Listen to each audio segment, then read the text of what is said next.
بلاول بھٹو نے آزاد کشمیر بحران کا ذمہ دار وفاقی وزراء کو قرار دے دیا. کہا آزاد کشمیر کا بحران وفاقی وزراء نے پیدا کیا, انہیں ہی راستہ نکالنا ہوگا. مسئلہ غیر سیاسی ہینڈلنگ کے باعث بڑھا. اسلام آباد میں بیٹھے لوگ فیصلہ نہیں کر سکتے کون کشمیری ہے کون نہیں ہے. مکمل بااختیار ٹروتھ اینڈ ریکنسیلیشن کمیشن بنایا جائے. موجودہ حالات میں ہمیں سیاست کی درست سمت اختیار کرنا ہوگی. عالمی سازشوں کو سمجھنا اور سوچنا چاہیے. سیاست کریں مگر الفاظ کا چناؤ بھی سوچ سمجھ کر کریں. فیلڈ مارشل کا قیام امن کے لیے کردار سب کے سامنے ہے. پرامن احتجاج کرنے والے شہریوں کو دہشت گرد, پاکستان مخالف یا غیر ملکی ایجنٹ قرار دینا ناقابل قبول ہے. اسلام آباد میں بیٹھ کر کسی کو کشمیری ہونے یا نہ ہونے کا فیصلہ کرنے کا حق نہیں. بلاول بھٹو نے آزاد کشمیر کی صورتحال پر اتفاق رائے سے ٹروتھ اینڈ ریکنسیلیشن کمیشن قائم کرنے کی تجویز دے دی. چیئرمین پیپلز پارٹی بلاول بھٹو نے جوائنٹ عوامی ایکشن کمیٹی کو جوابی خط لکھ دیا. آزاد کشمیر کی موجودہ صورتحال پر تشویش کا اظہار. کہا احتجاجی مظاہرین یا قانون نافذ کرنے والے اہلکاروں کے خلاف ہر الزام کی آزاد, غیر جانبدار قانونی تحقیقات ہونی چاہیے. طاقت کے استعمال, اشتعال انگیز بیانات, الزامات سے موجودہ بحران حل نہیں ہوگا.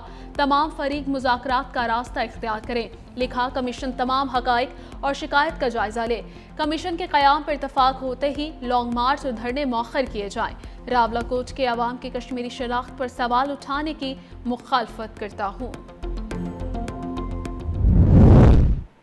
ہمارے اگر پاکستان کے خلاف, پاکستان کے فوج کے خلاف, ہمارے ان سپاہیوں کے خلاف کوئی بات کرے گا کشمیر کے اندر سے یا پاکستان میں سے, کوئی کارکن ہو, کوئی عام آدمی ہو, کوئی سیاستدان ہو, تو ہمیں یہ برداشت نہیں کر سکتے ہیں. ہمارے افواج جو ہمارے سرحد و محفوظ رکھتے ہیں, جنہوں نے حال ہی میں 1 سال پہلے ہی مودی کو ایسے عبرتناک شکست دلوائی ہیں جو انشاءاللہ تعالی تاریخ یاد رکھے گا, تو وہ ہمارے ریڈ لائن ہے, وہ بھی ہم برداشت نہیں کر سکتے.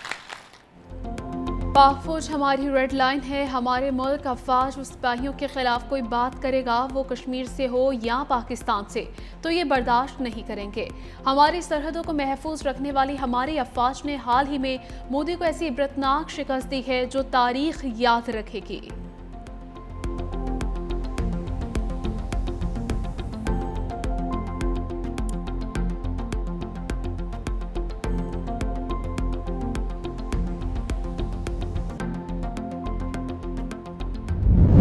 ٹرمپ نے ایران سے فوری مذاکرات کا امکان مسترد کر دیا. امریکی صدر ٹرمپ نے فاکس نیوز کو انٹرویو میں کہا کہ ایران ہر بار معاہدہ کر کے توڑ دیتا ہے. 3 روز پہلے معاہدہ موجود تھا, مذاکرات نہیں چاہتا. امریکی نمائندوں کی 1 گھنٹہ قبل ایرانی حکام سے بات ہوئی. ایران معاہدہ کرنا چاہتا ہے مگر وعدے پورے نہیں کرتا. امریکی حملے میرے حکم تک جاری رہیں گے. مناف اسکول حملے میں کیا ہوا شاید کبھی حتمی طور پر معلوم نہ ہو سکے. ممکن ہے موجودہ تصاویر مصنوعی ذہانت سے تیار کی گئی ہوں. مناف اسکول حملے پر کوئی حتمی تحقیقات رپورٹ سامنے نہیں آ سکے گی.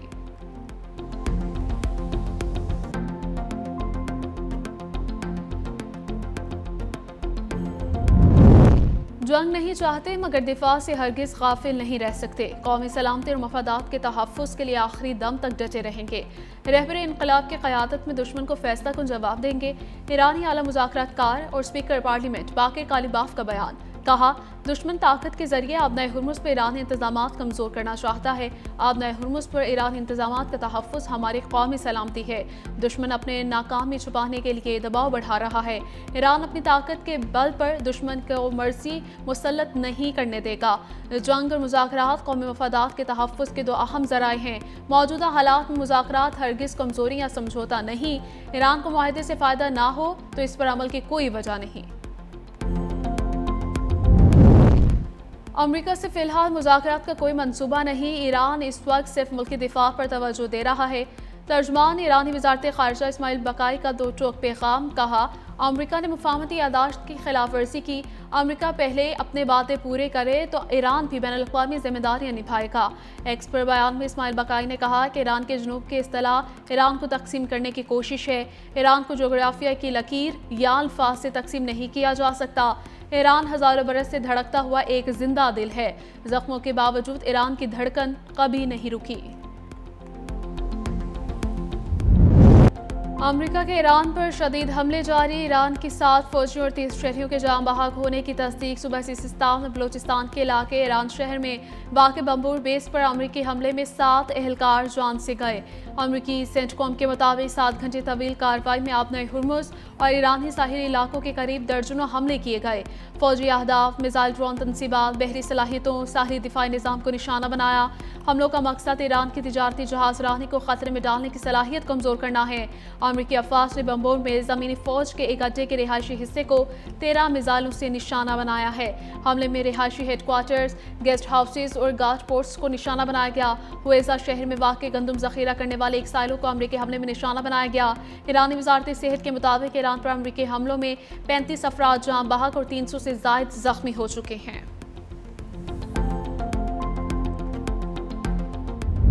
ایران کے امریکہ کے خلاف آپریشن نصر 2 کی چوتھی لہر کا آغاز، خطے میں امریکی فوجی اڈوں پر بڑے پیمانے پر جوابی کارروائیوں کا دعویٰ۔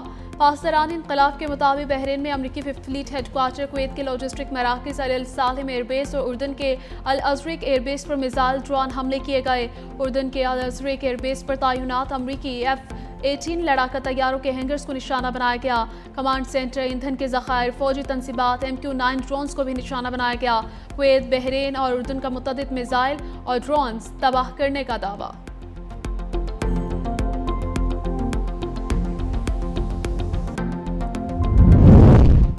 امریکہ کی آبنائے ہرمز کی ناکہ بندی، سینٹکوم کے مطابق امریکی بحری ناکہ بندی دوبارہ شروع ہونے کے بعد 2 تجارتی جہازوں کا رخ موڑ دیا گیا۔ 2 تجارتی جہازوں کو ایرانی بندرگاہوں کی جانب جانے سے روکا گیا۔ ایرانی بندرگاہوں پر بحری ناکہ بندی پر مکمل عمل درآمد یقینی بنایا جا رہا ہے۔ امریکی فوج ہر قسم کی نقل و حرکت پر کڑی نظر رکھے ہوئے ہے۔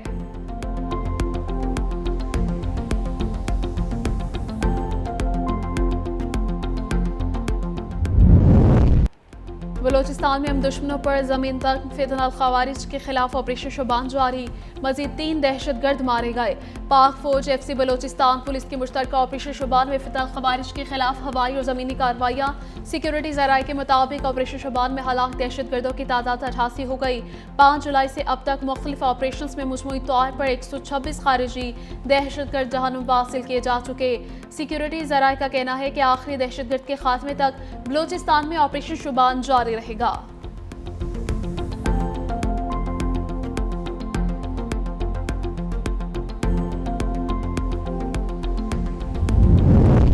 کالعدم ایکشن کمیٹی کئی روز سے عوام کی معمولات زندگی متاثر کر رہی ہے۔ اداروں کے خلاف سوشل میڈیا پر بے بنیاد پروپیگنڈا بھی پھیلایا جا رہا ہے۔ خواتین، معصوم بچوں اور طلباء کو انسانی ڈھال کے طور پر استعمال کیا جا رہا ہے۔ سیکرٹری داخلہ آزاد کشمیر چودھری غفتار حسین نے نیوز کانفرنس میں کہا، آزاد کشمیر کے عوام کی زندگی اجیرن بنانے کی ہرگز اجازت نہیں دی جائے گی۔ کشمیر اور پاکستان کو کوئی طاقت الگ نہیں کر سکتی۔ ترجمان آزاد کشمیر پولیس عرفان مسعود نے بتایا کہ کالعدم کمیٹی کے خلاف بھرپور آپریشن جاری رہے گا۔ کسی بھی مسلح جتھے کو ریاست کا امن تباہ کرنے کی اجازت نہیں دی جائے گی۔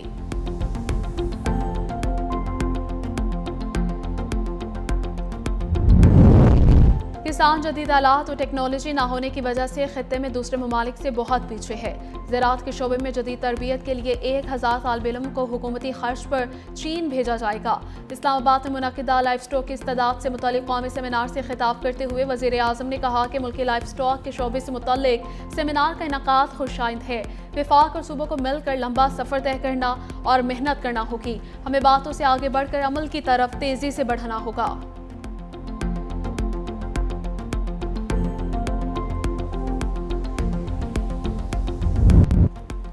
لاہور سمیت پنجاب کے مختلف شہروں میں بارش، کشمیر، بالائی خیبر پختونخوا، شمال مشرقی پنجاب، گلگت بلتستان کے چند مقامات پر آئندہ 24 گھنٹے کے دوران تیز ہوا اور گرج چمک کے ساتھ بارش کا امکان۔